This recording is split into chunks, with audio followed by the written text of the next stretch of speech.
Dans l'actualité des idées aujourd'hui avec Antoine Mercier, retour sur la question des réfugiés. Le secours a-t-il remplacé l'accueil? C'est le parti pris de deux philosophes, Fabienne Brugère et Guillaume Leblanc. Elle a rejoint la chaire de philosophie des arts modernes et contemporains de l'université Paris 8, auteur de l'éthique du Caire en 2011 et de la politique de l'individu en 2013. Lui enseigne à l'université Paris-Est Créteil où il est titulaire, pas tributaire, titulaire de la chaire de philosophie pratique, auteur de l'invisibilité sociale en 2009 et de Que faire de notre vulnérabilité en 2011. Ensemble, ils signent ce mois-ci la fin de l'hospitalité, Lampedusa, Lesbos, Calais, jusqu'où irons-nous? C'est paru chez Flammarion. Une enquête philosophique qui interroge l'hospitalité comme une vertu, comme une valeur sacrée, un droit ou un devoir. Un essai de terrain qui acte surtout sa disparition et appelle à repenser l'hospitalité politique au XXIe siècle dans le cadre d'une république bienveillante. Bonjour à tous les deux. Bonjour. Merci d'être avec nous. Question préalable que l'on pose régulièrement à nos invités. Comment allons-nous? Qui commence? Guillaume Leblanc, honneur aux hommes. Écoutez, je crois que c'est un peu comme dans le film avec Steve McQueen, là, Les 7 mercenaires, quand il a cette réplique, vous savez, quand il tombe, il évoque un personnage qui est en train de tomber d'étage en étage et il dit à chaque fois, jusqu'à présent, tout va bien, effectivement. La chute n'est pas encore là. Donc je dirais qu'on est un peu aujourd'hui dans un présent un peu de chute permanente, mais il y a quand même des motifs dans la société de réinvention des valeurs qui font justement espérer autre chose qu'une chute. Fabienne Brugère. Je pense à cette phrase d'Adorno comment peut-on bien vivre en des temps mauvais? Je crois que c'est une phrase qui est d'actualité. Bon, voilà pour un premier état des lieux. Vous avez parcouru l'un et l'autre l'Europe, de la jungle de Calais au centre des réfugiés, dans les hangars de l'aéroport de Tempelhof à Berlin. Une démarche atypique pour des philosophes, mais pas totalement originale. La pensée confrontée au réel, Michel Foucault s'était livré à l'exercice en Iran et avait trouvé une jolie formule pour l'illustrer, le reportage d'idées. D'ailleurs, vous le mentionnez. Il en disait, Foucault, il y a plus d'idées sur la Terre que les intellectuels souvent ne l'imaginent. Il nous faut assister à la naissance des idées et à l'explosion de leur force, et cela non pas dans les livres qui les énoncent, mais dans les événements. Pourquoi reprendre cette formule, Fabienne Brugère?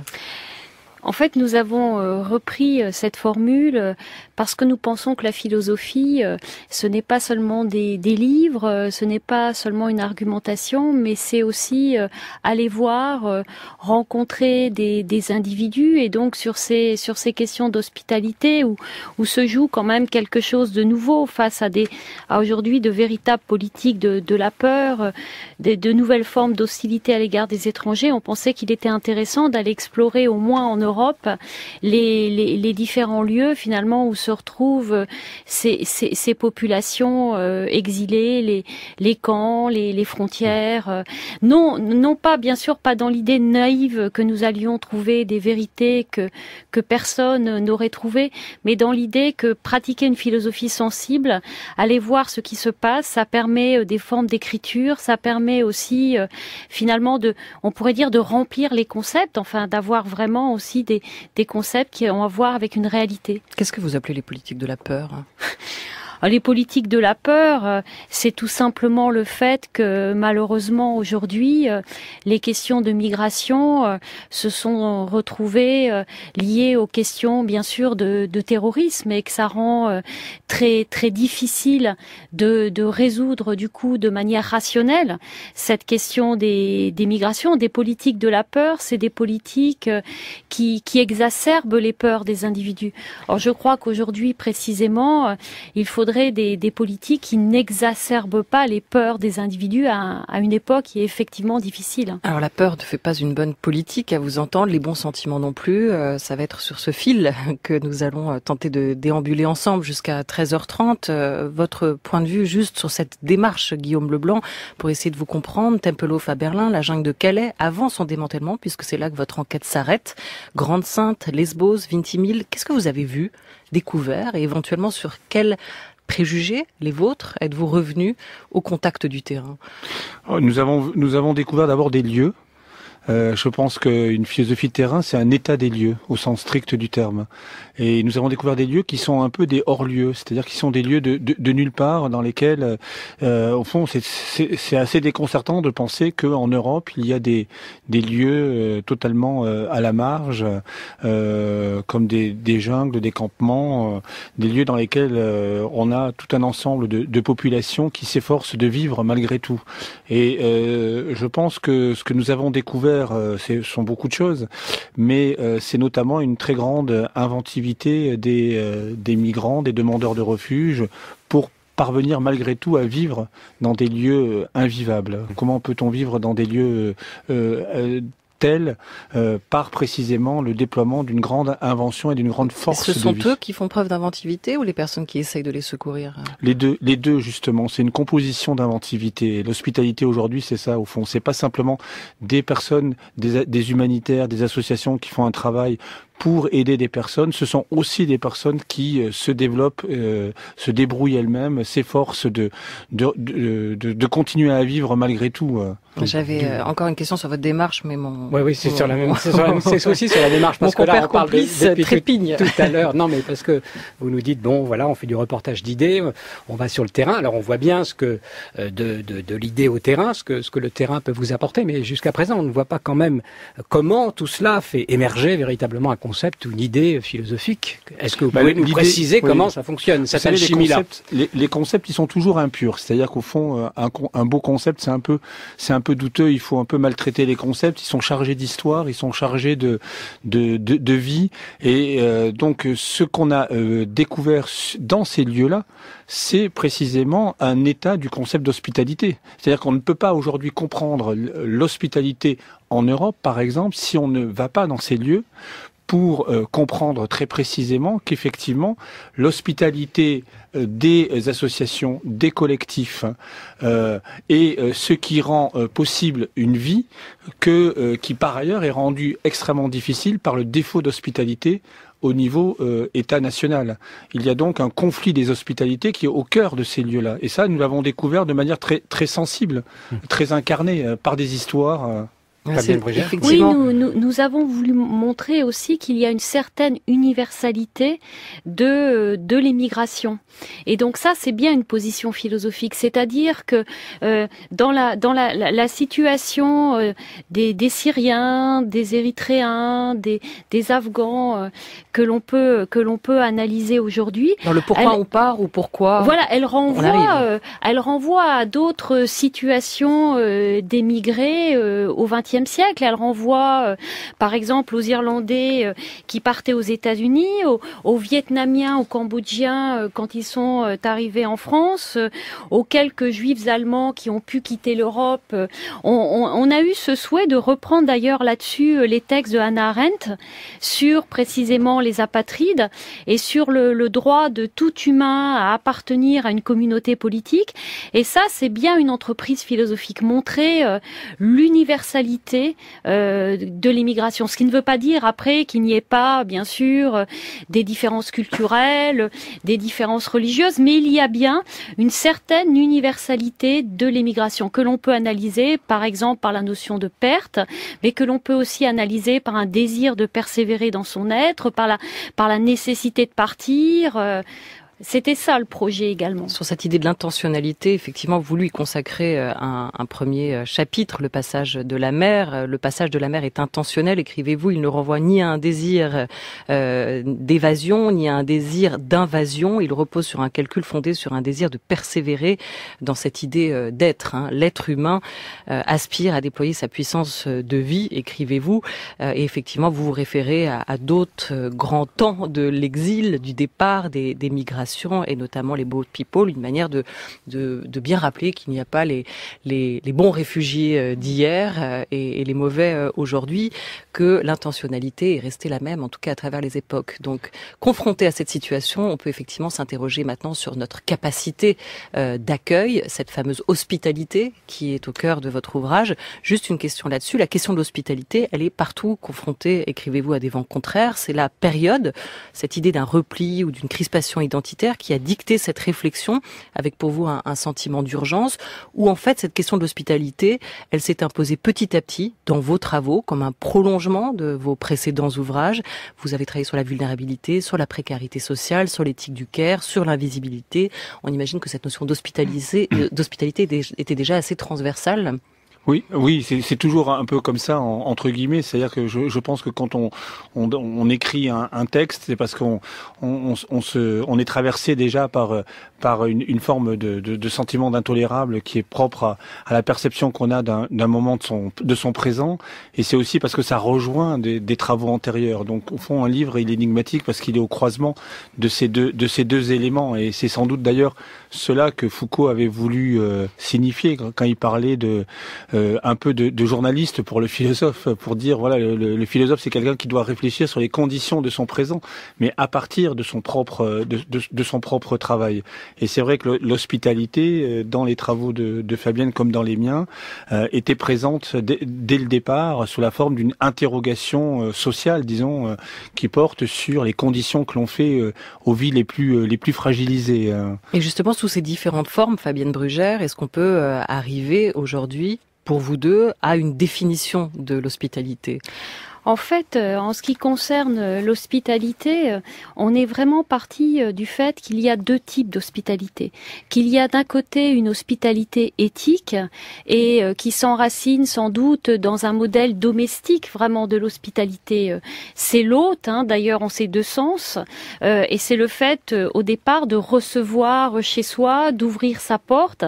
Et bien sûr, cette hospitalité éthique, elle se prolonge dans le fait précisément d'accueillir dans des relations qui sont soit des relations interpersonnelles, qui peuvent être après des relations construites par des associations, par des collectifs. Donc il y a ce modèle d'hospitalité éthique qui je crois est très présent dans la société française, qui est très présent dans l'histoire de la culture européenne, mais dans d'autres cultures aussi, et qui renvoie précisément à des pratiques qui perdurent et qui sont aujourd'hui très présentes.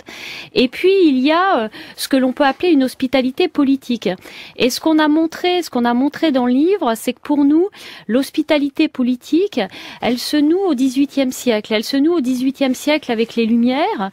D'un côté, avec le texte de Kant, le projet de paix perpétuelle, qui est bien, on pourrait dire, la première définition d'un droit d'asile, d'un droit de séjour. Alors lui, il le pose de manière provisoire pour des populations persécutées, au nom de l'idée que la terre appartient justement à tout le monde. Et puis il y a aussi la Révolution française et le fait qu'en 1791, se joue vraiment une possibilité pour les étrangers de devenir des citoyens français. Bon, ce qui va être après malheureusement corrigé.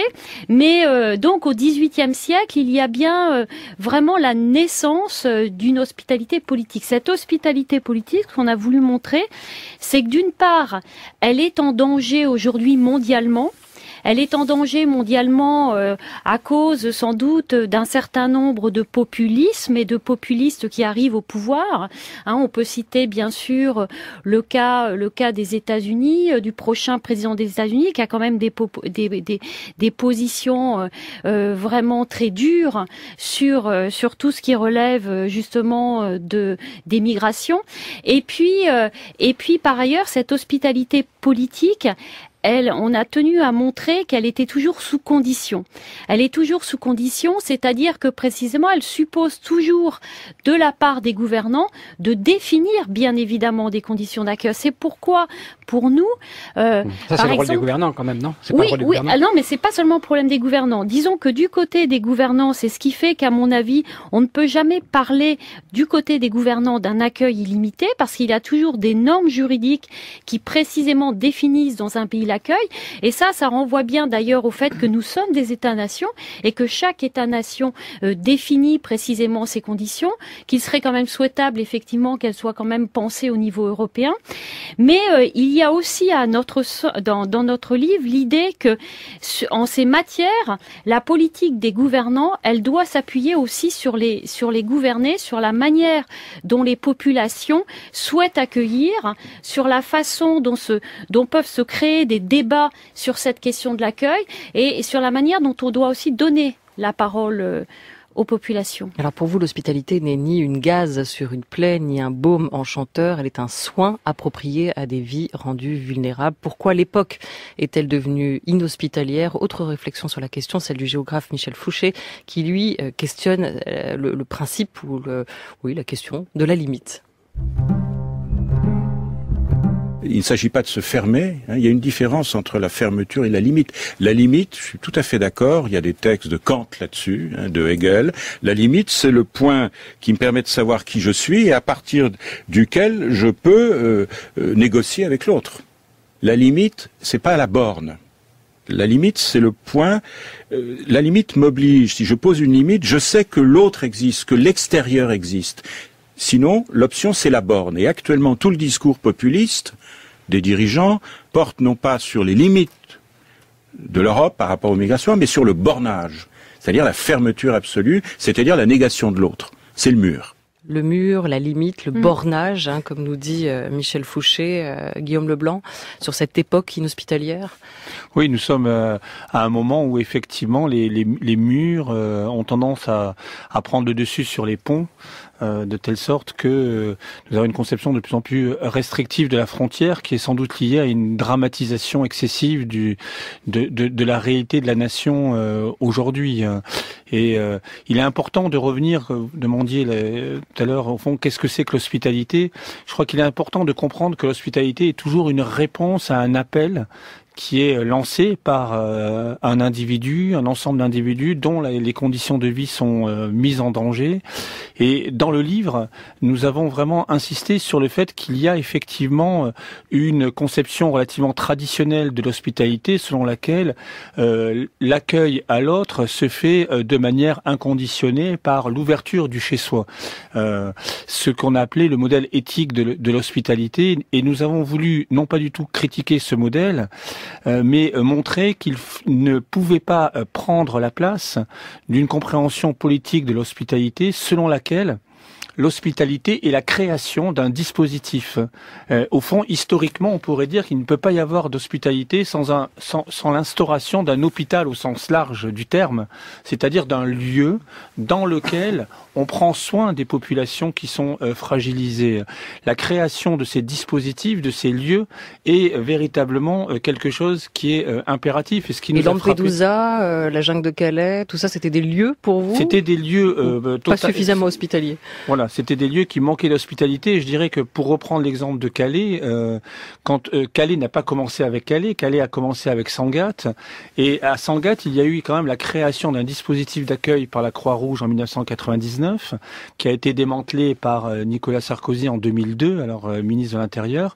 Et ce qui est frappant, c'est de voir justement ce point-là, c'est-à-dire que à Sangatte, au lieu de pérenniser un lieu d'accueil dans lequel petit à petit une politique qualitative de soins à l'égard des individus puisse se développer, on a fermé le lieu de telle sorte qu'ensuite on a l'impression qu'on est dans une espèce de réactualisation désespérante du mythe de Sisyphe, dans laquelle on crée un lieu, aussitôt on le referme, on en recrée un autre, aussitôt on le referme, au lieu de construire des dispositifs durables. Ce qu'il manque au fond en France et en Europe aussi, c'est une durabilité des dispositifs d'accueil.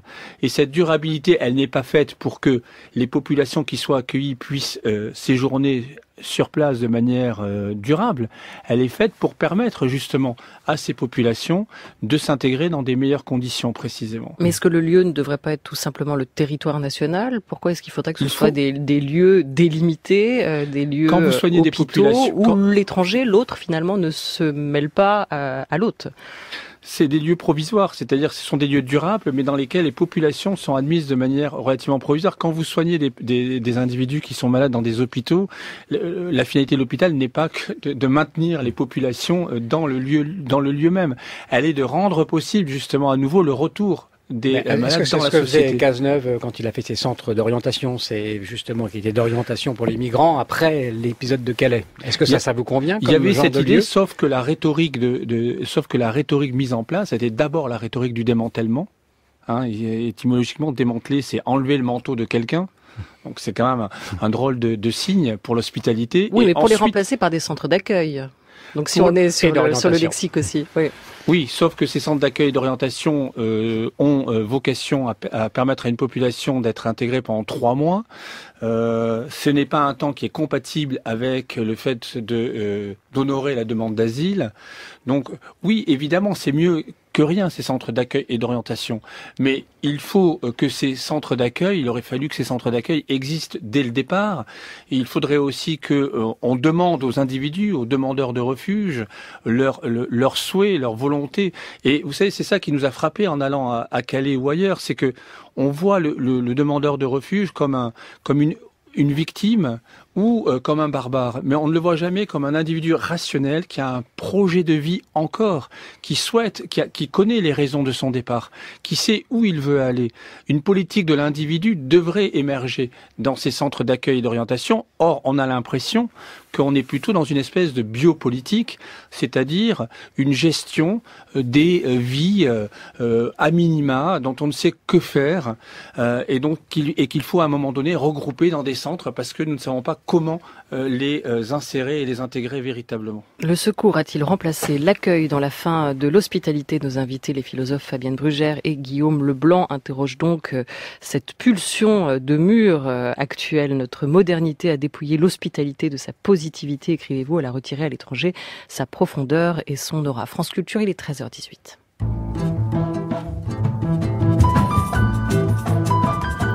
France Culture. La grande table. Olivia Gesbert. Comment retrouver le sens de l'hospitalité et surtout par qui passera-t-il? La fin de l'hospitalité politique ne signifie pas la disparition de l'hospitalité. Des actes d'hospitalité se multiplient dans l'Europe citoyenne. Vous nous l'avez rappelé, Fabienne Brugère et Guillaume Leblanc. Des pratiques d'hospitalité, écrivez-vous, se multiplient dans tous les pays concernés, portées par des anonymes qui donnent sans compter et soutiennent les exilés sans rien exiger en retour. Le secours et l'accueil dont nous avions rêvé sont bien présents. Travail humanitaire, impulsion hospitalière saisissent des villes et des villages. Tous font le pari de la main tendue plutôt que du mur, du futur plutôt que du passé, de l'individu plutôt que de la raison d'État. On y vient justement. État citoyen, elle ne passera pas par moi, cette hospitalité. Tout de suite, c'est le contrepoint de Claire Maillot de l'équipe de la Grande Table. Bonjour. Bonjour Olivia, bonjour à vous deux. Faire dialoguer les textes philosophiques et la réalité migratoire, pour vous deux, ça a pris la forme du reportage d'idées, on en parlait. Ça peut être aussi un matériau théâtral, la preuve avec Hospitalité, le nouveau spectacle du performeur suisse Massimo Furlan. Son idée germe en 2014, alors qu'il est en résidence dans un petit village basque, la Bastide-Clérance. Son projet initial, c'est d'interroger notre sens de l'hospitalité à partir d'un canular, faire croire à l'arrivée prochaine de migrants dans le village et mettre en scène la réaction des habitants. Mais à l'été 2016, la réalité rejoint la fiction. Le village accueille une famille syrienne. Le spectacle prend alors une autre forme. De la farce, il passe au documentaire, mêlant récits intimes, anecdotes, confessions et citations de philosophes, le tout porté par 8 habitants, s'adressant frontalement au public extrait. Barbara Cassin nous parle en ces termes. Elle nous dit « Quand le déracinement se fait sans espoir de retour ». La figure centrale devient celle de l'exilé.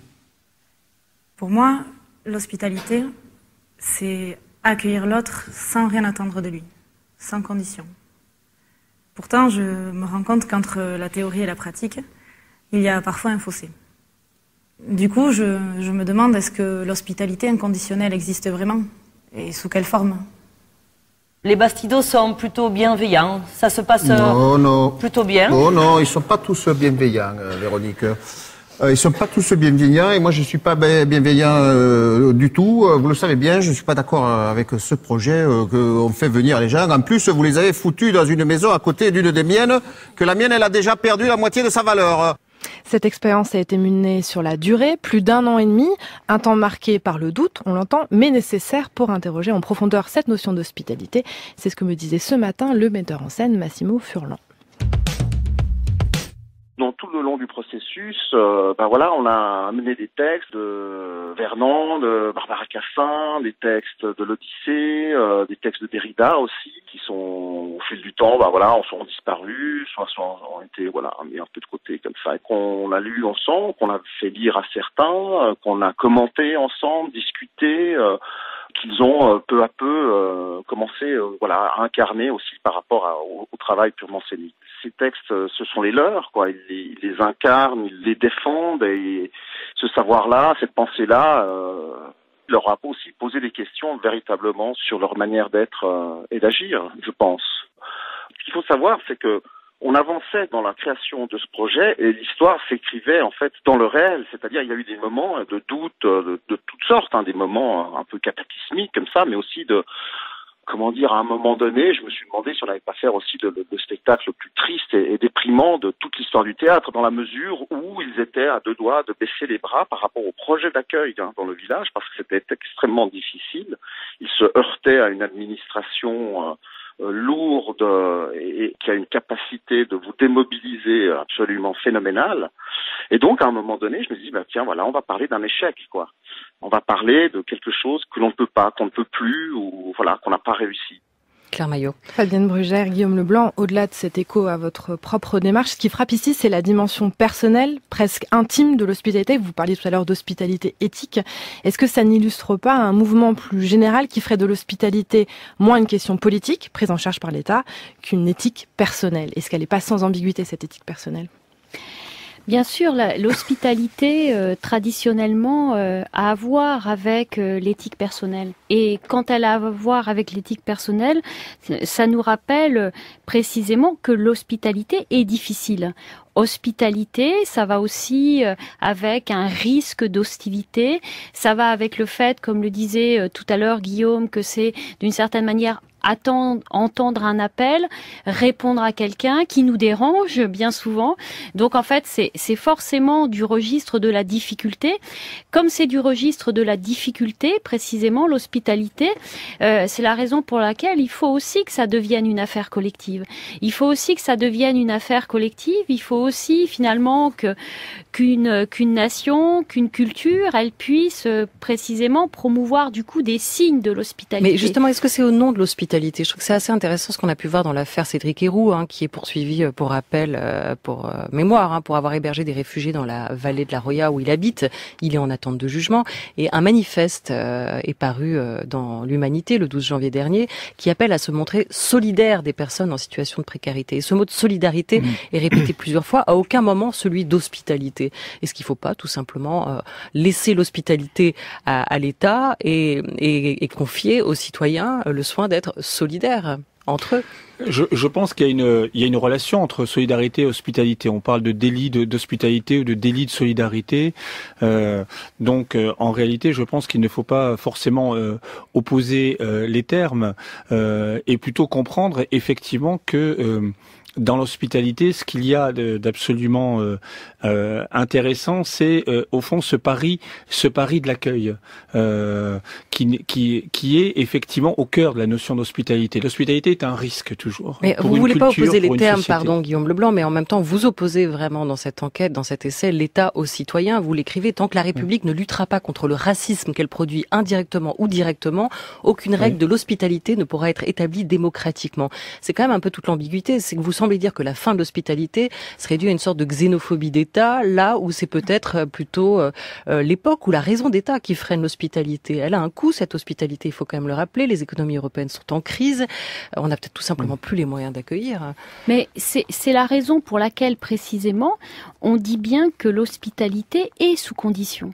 Et quand on dit qu'elle est sous condition, ce qu'on veut dire, c'est qu'elle se fait eu égard à un diagnostic du présent, eu égard à une situation, et nous revenons bien sur la situation du monde actuellement, et précisément sur le fait que nous sommes sans doute dans des sociétés de crise, mais il n'en reste pas moins que dans des sociétés de crise, eh bien céder à la peur ou céder au tout sécuritaire, c'est pas forcément la meilleure manière de résoudre une crise. C'est-à-dire qu'une crise, elle se résout par différents types de logiques.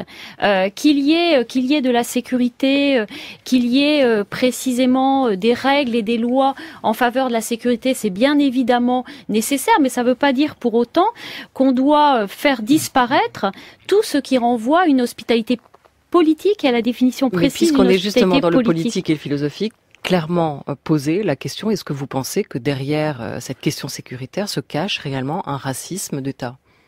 Le racisme d'État, ça me semble pas être la question. Moi, il me semble que la question, c'est plutôt celle de certains partis qui arrivent à entraîner peut-être parfois des effets. C'est par exemple effectivement quand certains hommes ou femmes politiques disent dans ma commune 0 migrant. Quand on dit dans ma commune 0 migrant, là on fait une politique de la haine parce que quand on tient un discours de la haine, il y a après des pratiques de la haine. Et donc, quand on dit 0 migrant, ça veut dire, s'il arrive dans ma commune un migrant qui meurt de froid, eh bien, dans ma commune 0 migrant, ça veut dire que je ne lui porte pas secours. Antoine Mercier. À vous entendre, on a l'impression qu'il y a 60 millions de Français qui sont là prêts à faire de l'éthique d'hospitalité personnelle, et puis qu'il y a des méchants politiques qui ont des discours qui leur font peur. J'ai l'impression que c'est plutôt les politiques qui suivent les populations en principe. Est-ce qu'il n'y a pas un problème précisément au niveau de l'éthique proprement dit de chacun? Du tout notre démarche dans le livre de vouloir faire. On maintient qu'il s'agit d'une enquête philosophique. Nous enquêtons sur l'idée d'hospitalité et nous essayons de la comprendre aujourd'hui, effectivement, dans des pratiques dont beaucoup de pratiques sont des pratiques d'hostilité et d'inhospitalité. Si nous appelons un chapitre pour une République bienveillante, c'est qu'effectivement, il y a une forme de repli identitaire aujourd'hui dans la société qui est extrêmement exacerbée. Pas uniquement au niveau politique. Évidemment. Et en plus, nous retraitons la notion de politique parce que l'une des thèses centrales de notre livre, c'est de dire précisément qu'il faut prendre acte des pratiques éthiques des collectifs, des associations, des individus aujourd'hui, des bénévoles, pour redéfinir ce qu'on entend politique.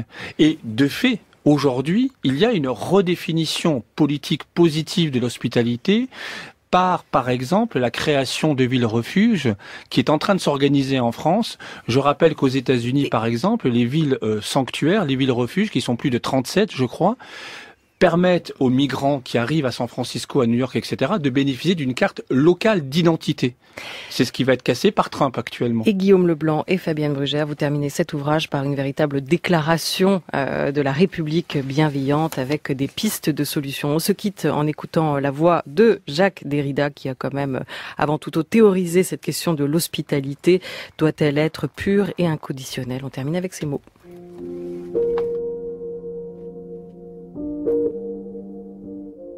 L'acte d'hospitalité doit comporter une part d'imprévisibilité. L'autre arrive. Évidemment, il y a des rites, il y a des conventions, mais le moment d'hospitalité est celui de la surprise, où on ne demande rien, on ouvre la porte. Mais cette hospitalité absolue, inconditionnelle, est toujours justement impossible, que nous jugerons impossible. J'entends par là non pas nécessairement quelque chose de négatif. Cette hospitalité impossible, il y en a, si on peut dire, n'est-ce pas ? Ça arrive, mais dans des conditions telles qu'on ne peut pas les contrôler, les programmer, les maîtriser. C'est une perte de maîtrise absolue qui est en même temps désirée et pensée, même si elle n'est pas connaissable ou déterminable. On a commencé avec de la philosophie, on terminera avec la parole donc de Jacques Derrida. Un grand merci Guillaume Leblanc, Fabienne Brugère, à lire votre enquête, votre essai enquête, la fin de l'hospitalité, Lampedusa, Lesbos, Calais, jusqu'où irons-nous, qui vient de paraître chez Flammarion. Émission conçue et préparée par Claire Maillot et Clémence Marie, Nicolas Dutemps et Henri Leblanc avec Inès Magrif et Ise Tsicard. Aux manettes ce mercredi, Perret Legras avec Stéphane Poitvin. Toutes les infos sont disponibles à la page de la Grande Table sur franceculture.fr. Bel après-midi à tous.